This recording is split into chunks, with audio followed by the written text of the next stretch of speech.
So welcome student to the Star Students Academy YouTube channel. और आज के लिए मैं आपके लिए एक वीडियो लेके आया हूँ जो कि है हमारी the capacitance of a capacitor in the case of the conducting slab. आज का टॉपिक बहुत ही ज़्यादा इंटरेस्टिंग होने वाला है class. So without any delay start करते हैं आज के टॉपिक को। सो क्लास आज का हमारा टॉपिक है the capacitance of a capacitor containing the conducting slab. तो हमने किया था फ्री मीडियम का भी कर लिया है क्लास, हमने डाइलेक्ट्रिक स्लैब का भी कर लिया है और आज की वीडियो हम लेके आए हैं कंडक्टिंग स्लैब के लिए। क्लियर है क्लास? ठीक है, तो हम शुरुआत करते हैं। पहले late us consider a parallel plate capacitor having a charge plus and negative Q. Clear class? तो जैसा कि आप देख सकते हो हमारे पास दो पैरेलल प्लेट कैपेसिटर्स हैं, दो प्लेट्स हैं, कंडक्टिंग प्लेट्स होती हैं ये। लेट अस कंसीडर इसको थोड़ा सा हम ऐसा करते हैं क्लास, इंप्रूव कर लेते हैं इस चीज को, इसको थोड़ा और अच्छे वे में लिख लेते हैं। ठीक है, let us consider two conducting plate having plus and negative Q charge.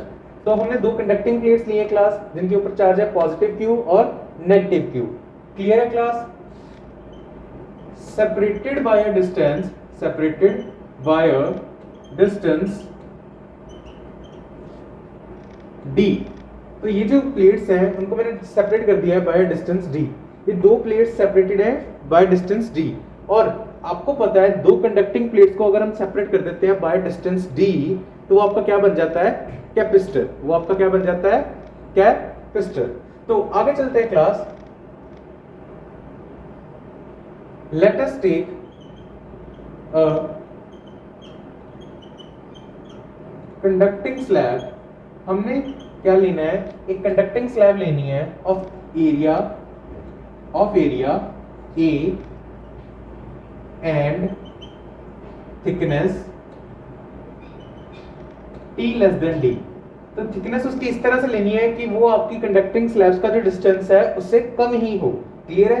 जैसे यहाँ पे मैंने T लिया है, आप कंडक्टिंग स्लैब देख सकते हो, उसकी जो थिकनेस है वो कम है as compare to the distance D, that is the separation of two conducting plates. So class यहाँ पे एक चीज देखो,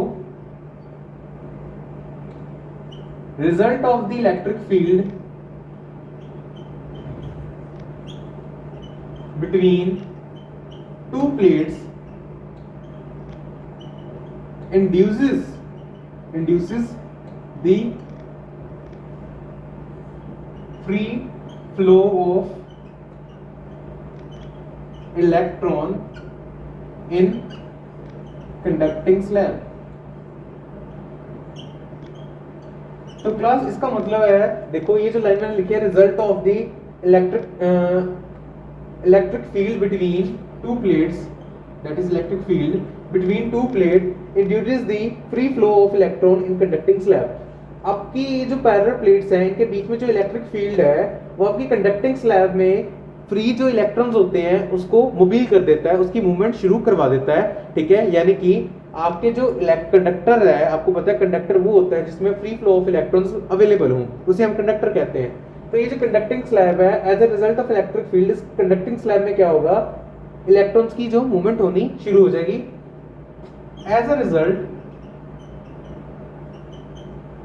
there is plus Q and negative Q charge over the.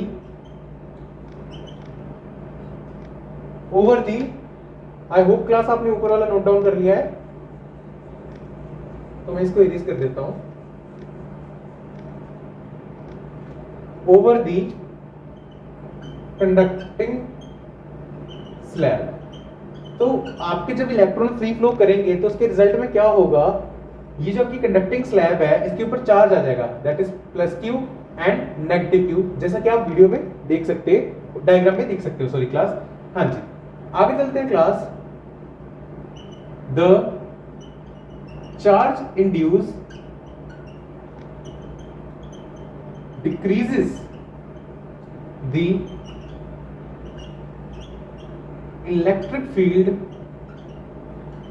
inside a conductor to zero, inside a conductor to zero। तो class ये जो charge आपका induced हुआ है ये क्या करेगा, जो कंडक्टर के इनसाइड इलेक्ट्रिक फील्ड होगी, आपको पता है अगर ये पॉजिटिव है तो नेगेटिव है, कंडक्टर के साइड भी एक इलेक्ट्रिक फील्ड होनी चाहिए कुछ इस तरह से, कंडक्टर के इनसाइड भी एक इलेक्ट्रिक फील्ड कुछ इस तरह से होनी चाहिए, पॉजिटिव टू नेगेटिव, ठीक है। बट ये जो चार्जेस आपका इंड्यूस्ड हुआ है ये कुछ इस तरह से होता है कि इसके इनसाइड जो इलेक्ट्रिक फील्ड है वो क्या हो जाए, जीरो हो जाए, जो कंडक्टर के इनसाइड इलेक्ट्रिक फील्ड है वो क्या हो जाए, जीरो हो जाए। वैसे भी जब आपने ये चैप्टर स्टार्ट किया था कैपेसिटर और कैपेसिटेंस का टॉपिक, तो उसमें आपने कंडक्टर की 6 प्रॉपर्टीज की गई थी, उसमें से पहली प्रॉपर्टी यही थी कि net field inside a conductor वो क्या होती है, जीरो होती है। सो ये जो चार्ज कंडक्टर में इंड्यूस्ड हुआ है ये उसकी इलेक्ट्रिक जो इनसाइड इलेक्ट्रिक फील्ड होगी कंडक्टर की वो क्या कर देगी, उसको जीरो कर देगी। सो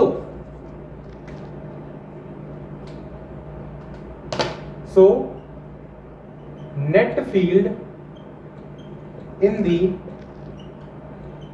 capacitor is due to E nought. तो जो नेट इलेक्ट्रिक फील्ड होने वाली है कंडक्टर में, सॉरी कैपेसिटर में, वो होने वाली है आपकी E naught at a distance of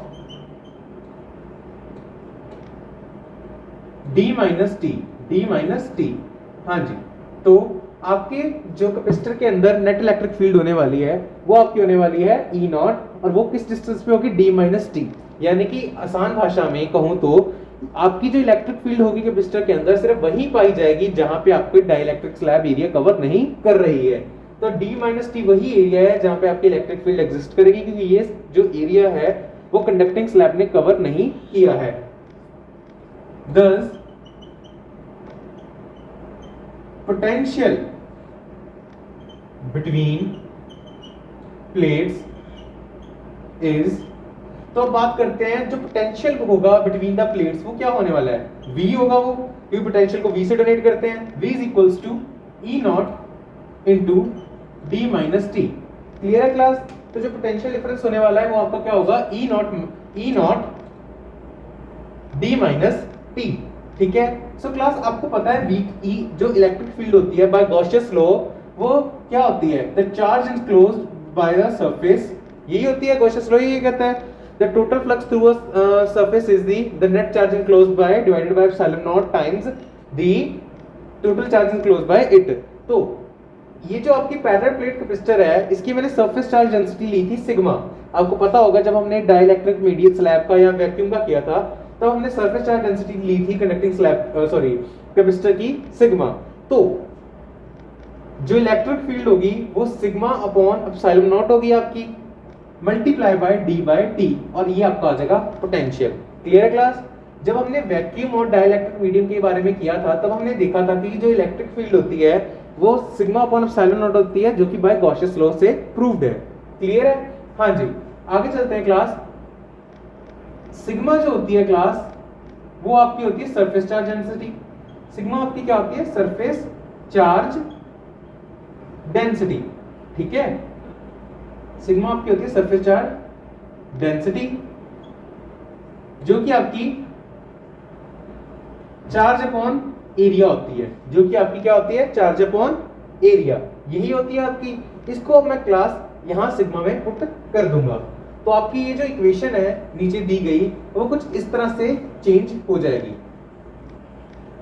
जो आपकी इक्वेशन है नीचे दी गई वो कुछ इस तरह से चेंज हो जाएगी।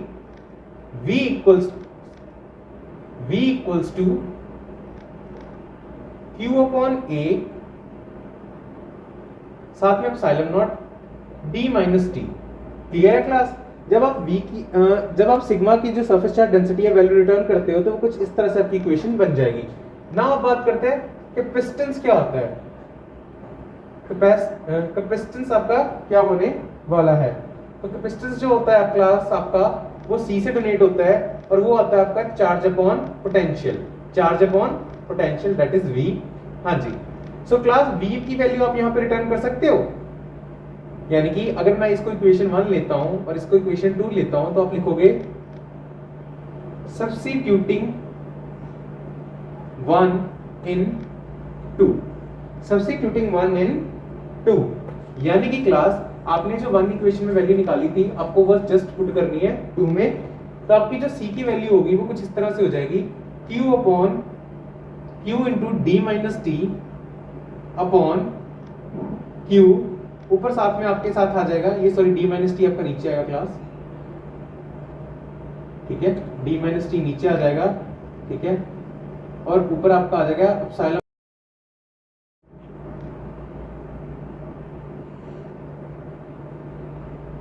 सो क्लास हमारा आ गया था कैपेसिटेंस Q अपॉन V, तो हमने वहां पे वैल्यू सब्स्टिट्यूट कर दी थी, तो हमारे पास जो कैपेसिटेंस निकल के आ रहा था वो था C equals to Q epsilon nought times A upon the Q into D minus T.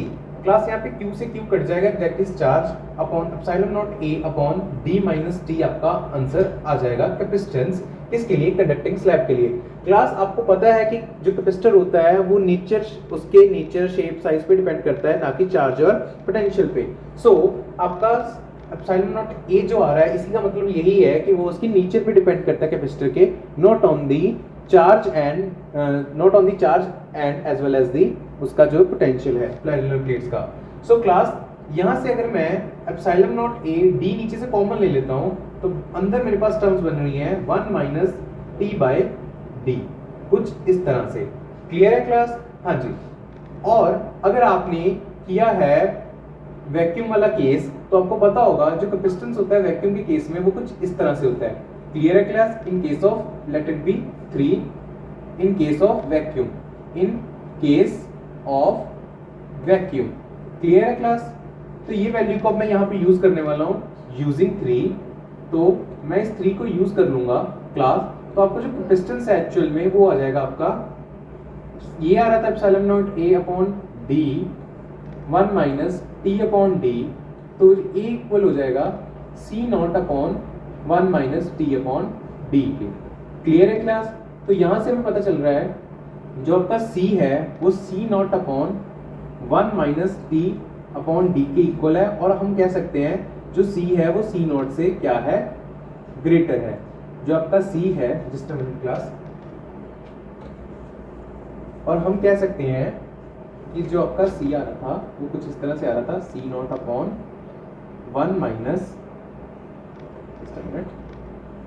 1 minus T upon D, कुछ इस तरह से। और हम कह सकते हैं जो आपका सी था वो ग्रेटर है सी नॉट से, दैट इज कि आपका जो कैपेसिटेंस होता है in case of the conducting slab वो ज्यादा होने वाला है as compare to the capacitance in the case of vacuum. Class पहले तो मैं आपको क्लियर कर दूं, जो कैपेसिटेंस होता है ये कैपेसिटर से बिल्कुल ही अलग होता है। कैपेसिटर आपका 2 पैरेलल कंडक्टिंग प्लेट्स के बीच का गैप होता है, यानी कि आपने 2 पैरेलल प्लेट कंडक्टिंग प्लेट लेनी है, उनके बीच का जो गैप होने वाला है वो आपका क्या होने वाला है, कैपेसिटर। और जो कैपेसिटेंस होती है ये प्रॉपर्टी होती है कैपेसिटर की, to store the charge. Clear है? तो जो कैपेसिटेंस होगा वैक्यूम के केस में वो कम होगा, और जो कैपेसिटेंस होगा कंडक्टिंग या डाइलेक्ट्रिक स्लैब के केस में वो आपका ज्यादा होने वाला है। सो क्लास मैं उम्मीद करता हूँ आपको आज की वीडियो अच्छी लगी होगी। अगर आपको आज की वीडियो अच्छी लगी है तो हमारे यूट्यूब चैनल को सब्सक्राइब कीजिए, क्योंकि हम ऐसी ही वीडियोस आपके लिए लेके आते रहते हैं नॉलेज से भरी। और फर्दर टाइम के लिए मैं आपसे जल्दी ही मिलूंगा एक नई वीडियो के साथ, और तब तक के लिए have a nice day class, see you in the next video.